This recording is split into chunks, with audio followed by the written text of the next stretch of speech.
اولیاء اللہ کاملین کے دروازے پہ اگر کتا آ جائے تو رب اس کو بھی پاک کر دیتا ہے. پیار سے کہیں سبحان اللہ. اگر کتا بھی ان کے دروازے پہ آتا ہے اللہ تعالیٰ اس کی جنس کو تبدیل کر کے اس کو پاک کر دیتا ہے.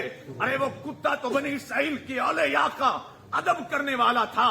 کہتا ہے کہ میں ان کتوں میں سے نہیں ہوں جو اللہ کے ولیوں پہ بھونکتے ہیں, میں تو ان کتوں میں سے ہوں جو اللہ کے ولیوں کا احترام کرتے ہیں.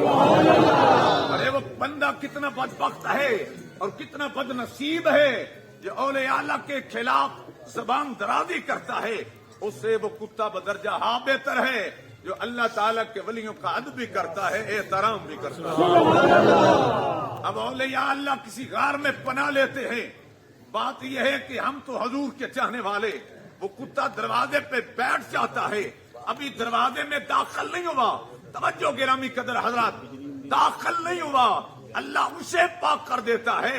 ارے جو دروازے پہ بیٹھے وہ پاک ہوتا ہے, جو اولیاء اللہ کے دروازے سے گزر جائے وہ کتنا پاک ہوتا ہے. نگاہ ولی میں یہ تاثیر دیکھی, بدلتی ہزاروں کی تقدیر دیکھی.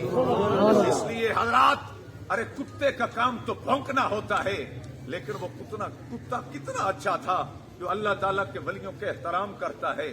اللہ اسے پاک کرے گا, اللہ اسے جنت عطا کرے گا. اور یہ سب کہے, اور یہ حکایت واقعہ نہیں ہے, یہ اللہ کا قرآن ہے. قلبہم باسطٌ ذراعی بالوسیط. اللہ فرماتا ہے میں اس کتے کا ذکر قرآن میں کر کے یہ زمانے والوں کو بتا رہا ہوں, قیامت تک جو بھی میرے غلام, میرے محبوب کے غلاموں کا احترام کرے گا اور میرے پیاروں کا ادب کرے گا, ارے جتنا بھی ناپاک ہوگا میں اسے بھی پاک کر دوں. اللہ اللہ کیے جانے سے اللہ نہ ملے, یہ تو اللہ والے ہیں جو اللہ سے ملا.